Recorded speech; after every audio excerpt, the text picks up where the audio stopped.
सद्गुरु के मुखार बिंदु से निकली भाव भरी वाणी को निरंतर सुनने और जीवन को सुंदर, सरल, कोमल बनाने के लिए पहले इस चैनल को सब्सक्राइब करें और बेल आइकन दबाएं।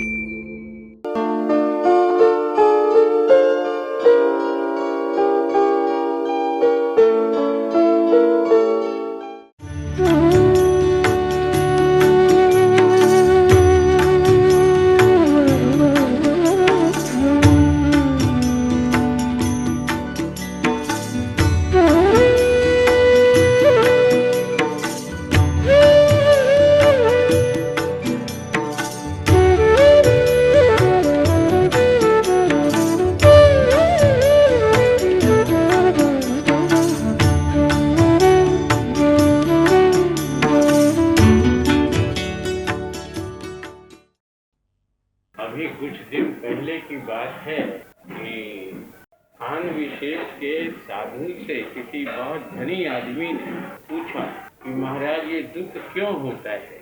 जरा बात पर थोड़ा ध्यान देना होगा आपको। ये सच्ची घटना है, जरा समझना होगा कि यहाँ एक बहुत बड़ी जूट मिल के मालिक ने एक स्थान विशेष के साधु से पूछा कि महाराज ये दुख क्यों होता है। तो साधु जी ने यही कहा कि भाई शरीर धारण किया है तो दुख तो होगा ही। अब आप ये समझो कि ये तो नीतिगत उत्तर हुआ। एक नीति है कि मनुष्य जब आता है, भूमिष्ठ होता है, उस समय रोता है। तो ये जो रोना है ये उसके जीवन का प्रथम लक्षण है कि वो जीवित है। ये रोना केवल रोना नहीं है। बच्चा यदि रोएगा नहीं तो उसका सांस नहीं चल सकता। अब बात ये रही कि जिसकी जहाँ तक जानकारी, जहाँ तक पहुँच, उसके अनुसार ही मनुष्य बोला करता है। प्रभात की ही बात है, कान में ये बात आई तो मैंने कहा भाई ये जो उत्तर दिया साधु जी ने ये तो एक नीतिगत बात हुई। यथार्थ में बात ये है कि जिसे हम दुख कहते हैं वो है क्या। तो दु कहते हैं खराब और ख कहते हैं इंद्रियों को, यानी जो इंद्रियों को खराब लगे उसी का नाम है दुख। आप कहोगी कि कैसे। ये देखो अभी गर्मी का दिन है ना, तो ये पंखा अच्छा लगता है। यदि इस पंखे में ही सुख हो तो फिर जाड़े में खूब अच्छी तरह से पंखा चला करके सोना चाहिए। यही पंखा जो है ये जाड़े में दुख का कारण बन जाएगा। क्यों? क्योंकि इंद्रियों को उस समय ये पंखा अच्छा नहीं लगेगा। बात जरा समझनी चाहिए कि आप जिसे दुख मानती हो वो दुख है क्या। आपके मन के अनुकूल जब कोई काम नहीं होगा उसी समय आप उसको दुख मानकर बैठ जाओगे। कहा किसने? ये तो समझ का खेल है। ऊपर से नीचे तक मनुष्य की समझ का खेल है कि इस वस्तु को वो सुख माने या दुख माने।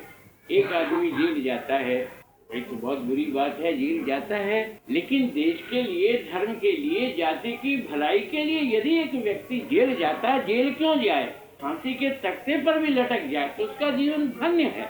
और एक वो व्यक्ति है जो केवल कुछ रुपयों पैसों के लिए किसी की हत्या कर देता है, किसी को मार डालता है, ऐसा व्यक्ति यदि जेल जाता है तो निंदनीय है। कहने का मतलब जेल प्रधान नहीं, लक्ष्य प्रधान। किस मतलब से कौन काम किया जाता है ये एक बात है। धन संग्रह करना बुरा नहीं, किंतु वह धन केवल अपने शरीर के लिए ही हो और उस धन के द्वारा हम किसी निर्धन की किसी प्रकार सहायता न कर सके तो हमारा धन किस काम। वही धन धन्य है जो शुभ कर्म में लगता। अन्यथा केवल शरीर को सजाने के लिए, अनेक प्रकार का आराम देने के लिए जो धन संग्रह किया जाता है उसके लिए उपनिषद में लिखा है कि जो कुछ तेन तेन भुंजी था, जो कुछ तुझे प्राप्त हुआ है उसे हिस्सा कर। ये नहीं कि तू अकेला खा जाएगा और अकेला खाएगा तो बहुत कष्ट पाएगा। और यही आज अनीति के कारण, किसी दुर्नीति के कारण मनुष्यों को आज ये जितना कुछ बंगाल में आप झगड़ा देख रही हो उसी दुर्नीति का ही कारण है। हमें उन सब बातों की चर्चा नहीं करनी। हमको तो ये बतलाना है कि दुख क्यों। दुख इसलिए कि मनुष्य दुख को पहचानता नहीं और दुख को पकड़ लेता है। इसे भी समझना होगा आपको। दुख को पहचानता नहीं और दुख को पकड़ लेता है, उसका कारण यह है कि एक आदत बना रखी है दुख को पकड़ने की। छोटी छोटी बातों में दुख, कोई मिल गया, अपना परिचित मिल गया, उसने नमस्कार नहीं किया, उसने हालचाल नहीं पूछा, बस उसी का दुख हो गया। किसी से बातचीत करने में कुछ गलती से कोई बात निकल गई, झगड़ा हो गया। ये जरा जरा सी गलतियां जो है ये मनुष्य को कितना परेशान करती हैं। तो दुख तो मनुष्य स्वयं बना लेता है, दुख आ नहीं सकता। मानने का नाम, मान्यता से ही मनुष्य को दुख मिलता है, और जब उसकी मान्यता पवित्र हो जाती है, अच्छे भाव हो जाते हैं, तो वही चीज सुख का कारण बनती है। वह भोजन जिसे हम हजम कर सकते हैं वो हमें शक्ति देगा, बल देगा, हृदय में एक प्रसन्नता देगा। और वही भोजन यदि हम हजम न कर पाए तो पेट में दर्द का कारण बनेगा। अनेक प्रकार के हमें कष्ट सहन करने पड़ेंगे। अन्न हमने खाया है, आफत हमने मोल नहीं ली, लेकिन अन्न को हजम करना होगा। और यदि आप अन्न को हजम नहीं कर सकती हो तो वही आपके दुख का कारण बन जाएगा। इसी तरह से आप इस संसार में आई हो, संसार की गतिविधि नहीं जानती हो। ये संसार आपको कभी शांत नहीं रहने देगा यदि आप शांत रहना न सीखो। इस चीज को आप अच्छी तरह से समझ लो। ये संसार आपको कभी भजन नहीं करने देगा यदि आपके भीतर में भजन के प्रति तीव्रता न हो। ये संसार परस्पर रहने वाले एक दूसरे को देख करके मनुष्य जलता है। पूछो उससे कि क्यों जलता है? इसलिए जलता है कि उसके पास नहीं है, आपके पास है, आपने परिश्रम किया है इसलिए आपके पास है, और वो परिश्रम नहीं करना चाहता, वो तो केवल आपसे जलना ही चाहता है। तो कैसे प्राप्त होगा उसको? भजन आप करती हो, तकलीफ उसको है क्योंकि वो भजन नहीं करता है। उसको और कोई तकलीफ नहीं, उसको सबसे बड़ी तकलीफ यह है, जैसे गंदा कपड़ा पहनने वाला व्यक्ति साफ सुथरे कपड़े पहनने वाले को देख करके उसको ले जाना पड़ता है कि देखो इसने तो साफ कपड़े पहन रखे, मैंने तो। लेकिन इस तरह से मनुष्य अपने विचारों को नहीं देखता कि मैं ऐसी वाणी क्यों बोलूं कि जिससे दूसरे को दुख हो, दूसरे को कष्ट हो। नहीं, ये जो कहते हैं लोग की जगती का और भक्ति का झगड़ा है, तो मैं आपको बताऊं कि क्यों जगती का और भक्ति का झगड़ा है। जगती कहती है मेरी ओर देख, और भक्ति कहती है भगवान की ओर देख। झमेला ये है, देखना है पूरब, देखना है पश्चिम। बात आप समझी होगी। जगती का भक्ति का इसलिए झगड़ा है कि जगती कहती है कि मेरी ओर देख, कहाँ स्वर्ग है, कहाँ नरक है, जो कुछ है वो तेरे सामने है, और इस सामने के समय को तू आने वाले समय के लिए बर्बाद कर रहा है। तू पागल है, आनंद से यही रह। बहुत आनंद की जगह कहाँ स्वर्ग है, कहाँ नरक है। ठीक, यदि जगती की बात सुनेगा व्यक्ति, मनुष्य, तो उसके भीतर की भावना कभी जागेगी नहीं। उसके हृदय की भावना कभी जाग नहीं सकती। हृदय की भावना को जगाने के लिए मनुष्य के भीतर में एक भावना होती है। वो भावना क्या है? आंख खुली है लेकिन ध्यान नहीं है, वो सोए हुए की तरह। आंख खुली है लेकिन जिस बात की ओर ध्यान देना है उस बात की ओर ध्यान मनुष्य नहीं दे पाता। ऐसी अवस्था में वो मनुष्य सोया हुआ। आप कहोगी कैसे? जब तक आप ध्यान नहीं दोगी कोई काम नहीं हो सकता। तो जागतिक बातों के लिए तो मनुष्य का बड़ा ध्यान रहता है, तो फिर वो जगत तो एक भ्रमात्मक स्थान है। यदि भ्रम नहीं पैदा किया तो इसका नाम ही जगत न होता। अगर दो नीति न होती तो इसका नाम दुनिया न होता। दो नीति है, एक औरत आएगी आपके सामने, आपकी बड़ी तारीफ करेगी, आपने कोई बात कह दी, दूसरे के सामने आपकी जाके निंदा करेगी, इसी का नाम है दुर्नीति, दुर्नीति। दुर्नीति का दूसरा नाम है दुनिया। और आप मुझसे पूछो तो मैं तो इस दुनिया को और दूसरे रूप में देखता हूँ। मैं कहता हूँ कि इसका नाम दुनिया यानी क्यों रख दिया? ये दुनिया नहीं है, ये सिर दुनिया, सिर को ही धुनती रहती है। मैं क्या करूँ? अच्छा, जो काम करना शुरू करेगा वो ऐसा क्यों कहेगा? आप जब काम कर रही हो तब आप कैसे कहोगी कि मैं क्या करूं? आप जब निठल्ली बैठ जाओगी, बेकार बैठ जाओगी, आप काम नहीं करोगी, उसी समय ना आप कहोगी कि मैं क्या करूं। काम करने वाला कभी नहीं कहता कि मैं क्या करूं, काम हो रहा है। आप कहेंगे कैसे काम हो रहा? ये देखो हवा चल रही है, सूर्य अपना प्रकाश दे रहा है, अग्नि अपना काम कर रही है, आकाश अपना धर्म पालन कर रहा है, पृथ्वी अपने आप इस समय कितनी ही चीजों को उत्पन्न कर रही है। आप हम यहाँ बैठे हुए अपनी बातें कहते और सुनते हैं, काम तो हो रहा है। आप चुप बैठ सकती हो, लेकिन प्रकृति तो चुप बैठने वाली नहीं। आप अपना समय बर्बाद कर सकती हो, लेकिन दिन का एक एक मुहूर्त एक एक कर्तव्य को बतलाता है कि उठा है तू तो तेरा पहला काम क्या है। आंख खोल रखी है तो तू किसे देखता है, तुझे क्या देखना है, तू आया क्यों, तू जाएगा क्यों, जाने के पहले लेके जाएगा क्या। प्रत्येक बात को जब मनुष्य समझने लगता है, देखने लगता है, तो उस अवस्था में मनुष्य की भावना कुछ और ही होती है। और जब वो भावना और होती है तो जगती पीछे होती है, भक्ति आगे होती है। यही अंतर है। जब तक दुनिया की तरफ देखो तो कोई तुम्हें देखकर हंसेगा और कोई तुम्हें देखकर तिलकी उड़ाएगा, लेकिन दुख दर्द से भरा हुआ इंसान, निरर्थक भावनाओं से पीड़ित इंसान को कौन गले लगाता है। वही लगा सकता है जिसके हृदय में विशालता है, उदारता है, महान हृदय की भावना है, जो ये चाहता है मेरी भी ऐसी ही अवस्था थी किसी समय, किसी ने मुझ पर कृपा की और कृपा करने के बाद मेरे जीवन में कुछ एक ऐसा रंग आया, कुछ जीवन में एक कुछ ऐसी तरंग आई कि अब तो अंग अंग रोम रोम तर है किसी की कृपा के बल पर। और ये सब होता है कैसे, ये होता है संत की कृपा से, सत्य की कृपा से।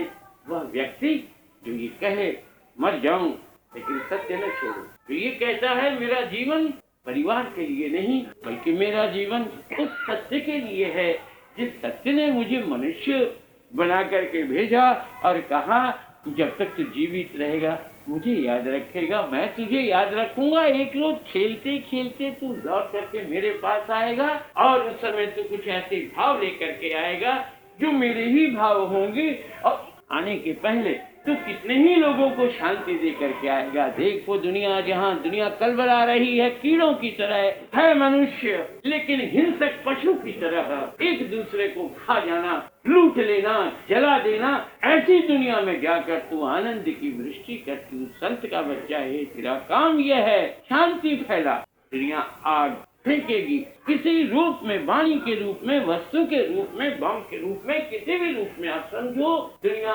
फेंकेगी आग, और तुम्हारा काम ये होगा कि उस आग को कहो छोड़ आग, आगे आ। इस आग के भाव को छोड़ दे, कुछ आगे बढ़, कुछ अग्रगामी बन, कुछ आगे चल करके देख। ये दुनिया केवल इसीलिए नहीं है कि खाना पीना मौज उड़ाना और एक दिन यहाँ से चले जाना। क्या मौज उड़ा सकता है, अपने को भुलाना है। मौज तो उड़ा नहीं सकता जब तक कि वो भजन करने वाला ना हो, जब तक कि वो भक्ति भाव में रहने वाला ना हो, तब तक इंसान कभी मौज उड़ा नहीं सकता।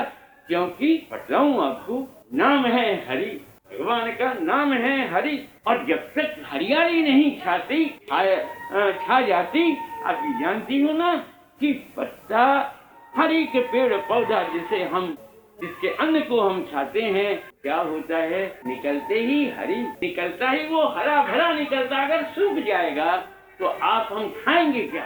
तो जब आप ये देखती हो कि जमीन के भीतर से अन्न को आपने डाला, एक गेहूं को आपने डाला, एक चावल को आपने डाला, निकलता है तो क्या होकर के निकलता है, वो हरी का होकर के निकलता है, हरा हरा हर जगह देखो। आप नहीं समझी तो बहुत सीधी सी बात है। एक आप बाजरा जो एक बहुत साधारण सा अन्न है, उसका भी जब वो सीटा निकलता है तो देखो वो हरा ही हो। और जिसकी आंख खराब हो जाती है या जिसकी आंख का ऑपरेशन होता है, उसको हरा चश्मा दिया जाता, हरा कपड़ा दिया जाता। कोई पूछे उससे कि लाल क्यों नहीं, जिस लाल का झंडा आज दुनिया में बहुत उपद्रव कर रहा है, कहा जाए उनसे कि वो लाल क्यों नहीं लगाते। लाल जो है वो हिंसक भावना देने वाला है, और हरा जो है वो दिल को हरा करने वाला, मन को प्रसन्न करने वाला, मन के भीतर एक नई दुनिया बसाने वाला है। तो हरि का नाम, यदि जमीन के भीतर एक बीज डालने से एक पौधा खड़ा हो सकता है, तो सदगुरु की कृपा से हृदय में यदि नाम बीज, भाव बीज यदि वो डाल देता है, तो अज्ञात से इतना फलता फूलता है कि इंसान होता हुआ भी वो भगवान का हो जाता है। भूमि के भीतर जैसे एक बीज डाला नहीं, लोग कहते हैं बीज मंत्र। पूछा था रामकृष्ण परमहंस से कि महाराज ये मंत्र क्या है? बोले भाई तुम सीधी सादी बात समझो, मंत्र यही है, मन तोड़, यानी ये मन मेरा नहीं है, ये मन तेरा है। की आराधना करता है उसके प्रति ये भाव रखता है, यही मंत्र है। फिर एक रोज बहुत प्रसन्न होकर के कहा कि देख आज मैं तुझे एक महामंत्र सिखलाऊंगा, महामंत्र बतलाऊंगा। फिर समझने लगा कि क्या महामंत्र बतलाएंगे, वही सबसे छोटा और सबसे छोटा होगा। तो कहा अधिक से अधिक लोग ओम कहते हैं, ओम बतलाएंगे, राम कृष्ण ऐसे कुछ बतलाएंगे। लेकिन जब वो गए, साधक गए उनके पास में, तो उन्होंने कहा देख मैं तुझे एक महामंत्र देता हूँ। लगे क्या महामंत्र होगा? माँ, ये देख मेरी माँ पैदा किससे हुआ? माँ से। माँ ने ना धारण किया, तुझे धारण किसने किया? माँ ने। ये पृथ्वी क्या है? धरती माता। जिसका दूध पीता है ये कौन है? ये गौ माता। माता के बिना पुत्र जीवित नहीं रह सकता, ये तेरी माँ है। और इस माँ की जितनी पूजा करेगा उतने ही तुझे दूध सा अमृत जैसा जीवन मिलेगा। एक माँ शब्द जो है, बच्चा जब माँ बोलता है तो माँ का हृदय जो है इतना प्रसन्न होता है कि इस बच्चे को मैं क्या दूँ। तो जिन लोगों ने साधना की है वो अच्छी तरह से जानते हैं कि आनंद कैसे मिलता है। दुख तो इसी बात का है कि हम दुख को भूल नहीं पाते। इसी बात का हमको दुख है कि हम दुख को भूल नहीं पाते। हमें अधिक से अधिक सुख मिलता है, तभी कहीं कुछ कमी रह गई तो उस कमी की हम बात करते हैं, लेकिन जो हमको जो सुख प्राप्त हुआ उसकी हम चर्चा नहीं करते। आप कहेंगे कौन सा सुख है? अच्छा देखो, एक साधारण सी बात मैं कहता हूँ। आप यहाँ बैठी, यदि आपका ध्यान इन बातों की ओर होगा तो बैठने का दुख आपको नहीं मालूम होगा। बहुत सीधी सी बात है। और यदि आपको अपने शरीर का भाव होगा तो आप ये कहोगी कि कैसे खत्म हो तो हम यहाँ से चले बाबा, यहाँ तो बैठने में ही तकलीफ है, यहाँ क्या सुनना क्या करना। और शर्मा शर्मी यानी किसी तरह से कि बाबा किसी तरह थोड़ी देर में तो खत्म हो ही जाएगा, उसी लिए जरा कैसे ही दुख ही उठा लें। लेकिन यदि आपका ध्यान होगा कैसे? यदि आपका ध्यान होगा बातों की तरफ तो फिर शरीर की तरफ ध्यान नहीं हो सकता।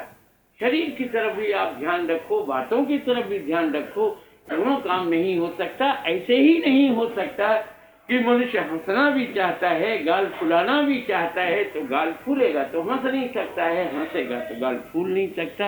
ये ऐसी बात है। छोटी छोटी बातों के भीतर बहुत बड़ा बड़ा रहस्य रहता है, लेकिन उस रहस्य को समझेगा कौन? जो व्यक्ति ये समझता है कि दुनिया जो है ये तो पाप का भंडार है। मैं एक बात पूछूं आपसे, मैं जहाँ रहूं और 24 घंटा उस स्थान की निंदा करूं, आखिर वो स्थान भी ज्ञात से अज्ञात से कि तू मुझे नरक का घर, पाप का भंडार तो समझता है, तो मैं तुझे आराम क्यों दूं? किसी बालक को 24 घंटा कहो तो चोर है चोर है चोर है, छोकरा भी समझ लेगा कि चोर तो कहते ही है। माँ चल अपने को चोरी करनी है। जब बदनाम कर दिया उसको तो दुनिया को तो बदनाम करने की जरूरत नहीं। बदनाम क्यों करता है? बद को हटा, नाम ले, बदनाम अपने आप दूर होगा। बदनाम ये जो बदी का भाव है, बुराई का भाव है, छोड़ इसको और ले नाम। किसका? उस कर्ता का। कहाँ है वो? कोई पूछ बैठे कि कहाँ है वो, तो ये बतलाओ कि तुम कहाँ हो। यदि तुम ये कहो कि मैं पृथ्वी पर, तो वो तुम तो पृथ्वी पर ही हो। वो तो जल में भी है, आकाश में भी है, अग्नि में भी है, वायु में भी है, पृथ्वी में भी है। वो तो सब जगह है, सर्वव्यापी उसका नाम है। तो हम कैसे पहचाने? भाई पहचानने का तो बहुत सीधा सा रास्ता है।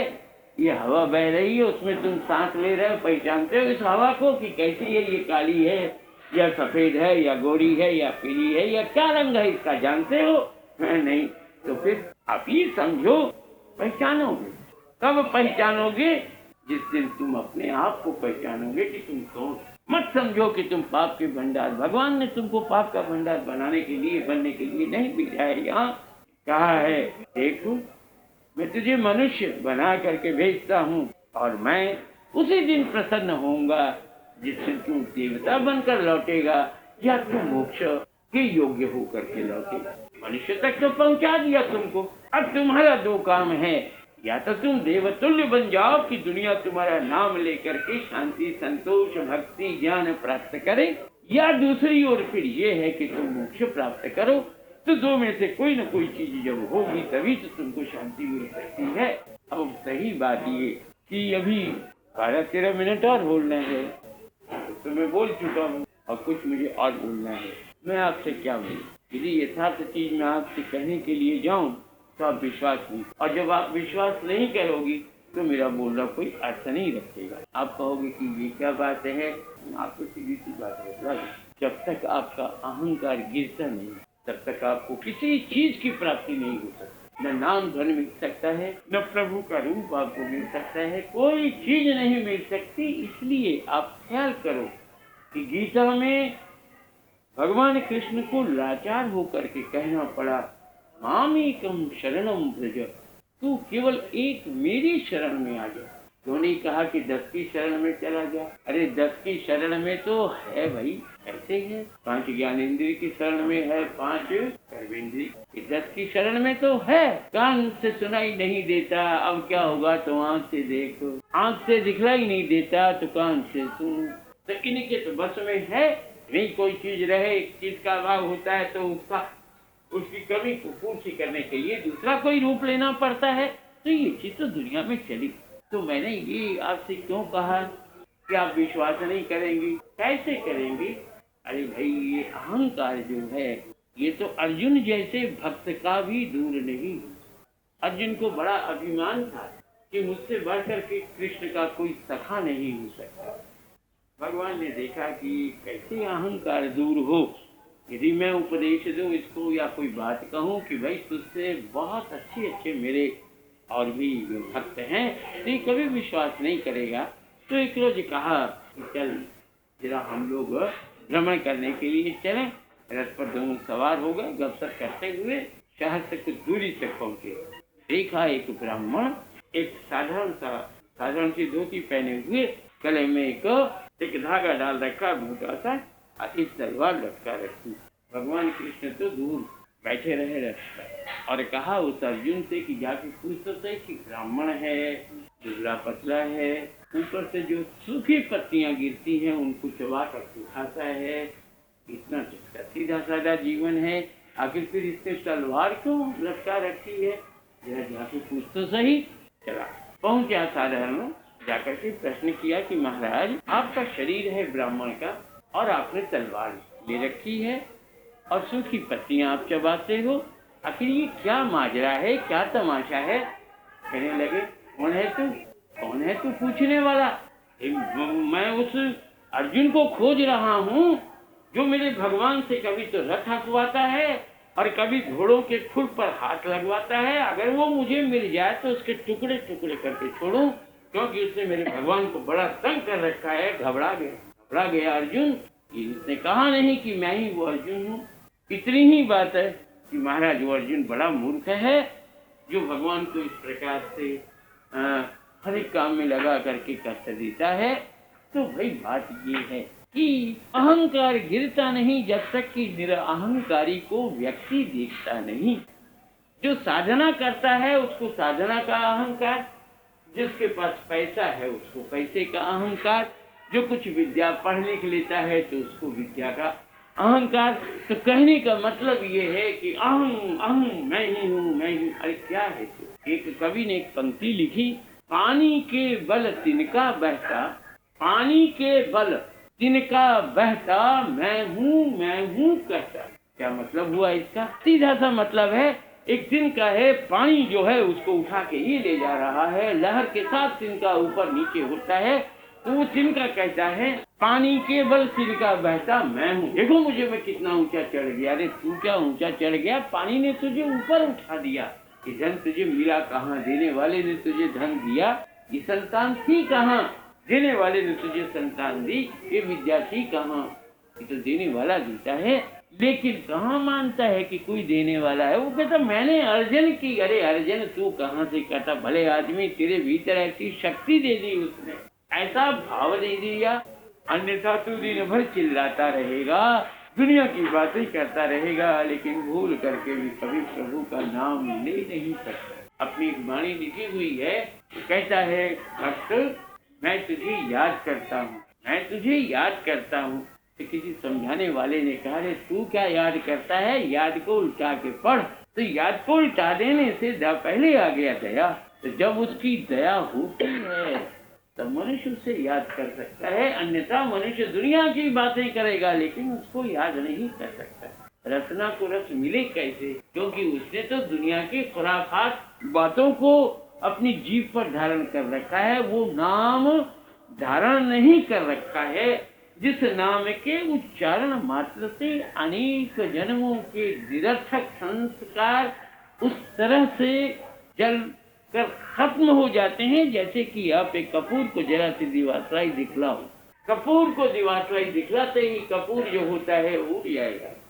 इसी तरह से कि पाप पुण्य की भावना जो है ये भी उसी दिन दूर होती है, उसी दिन साफ होती है जिस दिन की मनुष्य नाम लेता है। कलयुग केवल नाम आधारा, न इस समय यज्ञ हो सकता है न जप हो सकता, पूछे नहीं, इस समय तो केवल नाम आधारा, केवल नाम लेना ही। तो देखो जो अपने नाम की फिक्र में है, चिंता में है, वो भगवान का नाम क्यों लेगा। कैसे मेरा नाम हो एक धर्मशाला बनवा दूं, और कैसे मेरा नाम हो एक पाठशाला बनवा दूं, उसके लिए पैसा खर्च करूं, पैसा इकट्ठा करूं। तो जो अपने नाम के पीछे परेशान है कि किसी तरह से मेरा नाम हो, कहीं ना हो तो सड़क पर ही मेरा नाम हो, मेरे नाम से कोई सड़क हो, जैसे महात्मा गांधी रोड, गांधी ने तो चाहा नहीं कि मेरे नाम से कोई सड़क बने, लेकिन ये बात अवश्य है क्या कि नाम के पीछे मनुष्य परेशान। तो जो नाम के पीछे परेशान है उसका नाम कभी टिकेगा। अरे भगवान का नाम भी जब मनुष्य लेना नहीं चाहता तो उस बेवकूफ का नाम कौन लेगा। जो सृष्टि का करता है, बनाने वाला है, विधाता है, किसी भी धर्म का मानने वाला, कहने वाला, सुनने वाला कोई क्यों न हो, लेकिन हर जगह है, कहीं भगवान के नाम से, कहीं खुदा के नाम से, कहीं बुद्ध के नाम से, कहीं ईसा के नाम से, किसी न किसी नाम को याद किया जाता है। उसका ही नाम कोई लेना नहीं चाहता तो उस सड़क के ऊपर अगर कोई मकान खोजना होगा तो एक बार देख लेगा। इसलिए नाम के पीछे परेशान, अपने नाम के पीछे परेशान नहीं, बल्कि उस कर्ता के नाम के पीछे परेशान नहीं होना है। बोल करके देखो, भाव से बोल करके देखो, बड़ा आनंद आएगा। आप कहोगी आनंद कैसे आएगा। अरे मानने पर आनंद है भाई। आप हाथ में माला लेती और आपको नींद आने लगती है, क्यों? प्रेम नहीं, प्यार नहीं है।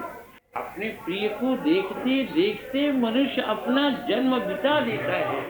लोगों का ये कहना है कि आज भी वृंदावन में हे कृष्ण कहती हुई राधिका जो है एक महाविराट आकाश में हमेशा घूमती रहती है। आज भी उसका कृष्ण शब्द कहना जो है उसका अंत नहीं हुआ। कृष्ण गया द्वारिका, लेकिन राधा का हृदय द्वार तो सदा कृष्ण के लिए खुला रहा। उसने कभी अपना द्वार नहीं बंद किया। गया द्वारिका वाला, लेकिन उसका हृदय द्वार जो था राधा का, वो ज्यों का त्यों खुला हुआ। आज भी यदि कृष्ण आए, उसी रूप से आए, उसी बांसुरी बजाता हुआ, वही जो उस समय गायों से घिरा हुआ जो कृष्ण था, उस रूप में यदि आज कृष्ण आए तो राधिका आज भी माला लिए हुए खड़ी हुई। ये भाव है भक्त का, ये भाव है उस राधा का जो आज भी कृष्ण के प्रति हे कृष्ण ये है प्यार। यदि अपना कोई प्यारा मिल जाए और हम उसकी तरफ भी न देखें, बुरा नहीं मानेगा, जरूर बुरा मानेगा। हम मुंह घुमा के उससे बात करें तो क्या कहेगा वो, ये कैसा आदमी है, हम इससे मिलने के लिए आए, इससे तो मुंह घुमा लिया। अरे भाई वो तो मुंह घुमा कर ही है, और आप तो ठाकुर के सामने बैठ करके मन ही घुमा लेते हो, मन ही चक्कर काटने लगता है। अब आपको कौन समझाए। आपके सामने यदि कोई व्यक्ति आया वो बात करने लगा आपसे और मुंह लिया घुमा, तो आप कितना अपना अपमान समझोगी, अवश्य समझोगी, हैं? तो जब आपके सामने आकर के मुंह घुमा लिया और ठाकुर के सामने बैठ करके मन घुमा लिया, तो ठाकुर क्या करेगा, कहेगा क्यों आया ये, क्या जरूरत थी इसको आने की। अरे भाई जब तेरा मन ही नहीं लगता है कि क्या करूं, किसी महात्मा ने मुझे कह दिया है कि लिख दे कि 5 माला रोज फेरूंगा, इसलिए मैं तो अपनी उस बात को निभाने के लिए, भगवान भी कहता है वो महात्मा भी जो महात्मा ही था और तू तो महागधा है, जब तेरे दिल में प्यार नहीं तो किसने तुझे कहा कि तू झूठ मूठ में 5 माला रे? एक माला से क्या, एक नाम से उद्धार होता है यदि प्यार से लिया जाए, एक भाव से लिया जाए। दुनिया में भाव बड़ा है। आप कहोगे भाव कैसे बड़ा है, तो हम कितनी बार आपको समझाएं, सोना वही है लेकिन भाव बढ़ गया है। जो 25 रुपया भरी सोना था आज वो 225 हो गया, कैसे? भाव बढ़ गया। यही व्यक्ति है जिस व्यक्ति के हृदय में भाव नहीं, समझ रखो कि वो श्मशान की राख है। वो श्मशान की राख है जो किसी काम में नहीं आ सकती। घर की राख हो तो बर्तन साफ करने में काम आ जाएगी, लेकिन श्मशान की राख किसी काम में नहीं आती। क्या समझाया जाए, क्या बतलाया जाए। आज 24 वर्ष हो गए मुझे इसी तरह से चिल्लाते हुए। सुनने वाला सुनता है, मेरा काम, मुझे यही काम सौंप रखा है कि तेरी कोई सुने या न सुने, लेकिन तुझे सुनाना है। कोई बात माने या न माने, लेकिन तुझे बोलना है। यद्यपि इस बोलने से मैं बहुत घबराता हूँ, क्यों कि सुनने वाले तो चल देंगे, और मैं जब कभी भाव में आ जाऊं तो मुझे तो 3 घंटा 4 घंटा मेरी तो अवस्था दूसरे ढंग की हो जाए, तो आपको तो कुछ होना नहीं और आफत आएगी मुझ पर। क्यों? क्योंकि वो जरा कुछ भाव की जागृति हुई तो 2 घंटा 3 घंटा उसी भाव में मैं पड़ा, न खा सकता, न कुछ कर सकता, न कोई और काम। तो आप तो ऐसा करती हो, जल भाई तू चिल्लाता रहे, तू भाव में जलता रहे, तू कष्ट पाता रहे। हमको तो ऐसे सुनना था, आ गए इकट्ठे हो गए, 2 बातें सुन ली, हमको तो करना है नहीं। करना है तो तुमको करना, लो भाई, काम भी नहीं करो, नाम भी ना लो, और शरणागति प्रभु के प्रति भी ना लो, कहीं भी कुछ ना लो, और हमको सब कुछ दे दो, धन दे दो, जंग दे दो। अरे जीने वाला तो एक है, इंसान क्या दे सकता है? वो तो उससे प्रार्थना कर सकता है कि भाई ये तेरा बच्चा है, अब मुझसे कहता है, अब तुझको पहचानता नहीं, तेरी कृपा है सदगुरु के कारण, तो मैं तुमसे कहता हूँ भाई आ गया तेरे दरबार, तेरा ही घर है, तो तेरे दरवाजे पर आया है तो इसे कुछ दे दे। तो तुम क्या दोगे, और मैं अगर आऊं तो मुझे क्या मिलेगा, ये दुनिया जानती है। लेकिन नाम अगर उससे कह दिया जाए, अरे भाई कभी तो थोड़ी देर बैठ करके सत्संग किया करो, क्या करें, घर का बहुत काम है। ठीक है, तो घर का काम अपने मतलब से घर का काम छोड़ करके यहाँ आता है कि नहीं? हम पूछो उससे कि इस समय तुम्हारे घर का काम कहाँ गया? मतलब ये दुनिया आवश्यकता पड़े तो मेहंदीपुर जाएगा भूत उतारने के लिए। हम कहते सदगुरु की कृपा से बैठा दो, अभी 2 मिनट में भूत उतरता है, तीसरी मिनट नहीं लगेगी। खाली मानसिक बल की आवश्यकता है। कहाँ है भूत? कहीं भूत नहीं है। पंचभूत ये शरीर है, इस पंच भौतिक शरीर के सामने एक भूत ठहर नहीं सकता। अगर आपको कहीं मालूम हो, देखे तो सही, हम भी एक आध बार आपको दिखला देंगे भाई भूत बात ऐसे ही भाग जाता है। खाली मानसिक शक्ति की जरूरत है। ये अपना पेशा नहीं, ये अपना काम नहीं कि किसी का भूत उतारना, वो करना। एक भूत जो अहंकार का बैठा हुआ उसको तो हम उतार ही नहीं पाते हैं। ये जो आप लोगों के दिमाग में अहंकार का भूत बैठा हुआ उसे तो हम उतार नहीं पा रहे हैं। हाँ, ये जो और लोगों के दिमाग में भूत भूत यूँ कहते हैं, हाँ वो तो हम उतार, सदगुरु की कृपा से उतार सकते हैं, उसमें कुछ नहीं झमेला है। लेकिन आपके दिमाग में जो अहंकार का भूत बैठा हुआ है वो तो सदगुरु ही किसी समय आपको सद्भावना देगा तो ये होगा। 35 मिनट, बल्कि 35 मिनट से कुछ अधिक ही हुआ होगा। 40 मिनट के करीब आपको बातें सुनाई। अभी 40 मिनट आपके कैसे बीते, इसमें आपने सुख पाया कि दुख पाया, ये आप जाने। मैं तो इतनी बात जानता हूँ कि मान्यता से ही सुख दुख होता है। और वो महात्मा जी के तुम्हें कहता क्या, जिस आदमी को मैंने कहा कि भाई मानने के ऊपर है, दुनिया तो पूर्ण नहीं है, लेकिन मनुष्य ने इतनी बड़ी कामना कर रखी, इतनी अभिलाषा कर रखी है कि उसको कहीं भी संतोष नहीं, इसीलिए उसको दुख है। आपकी भावना दुख है, बस।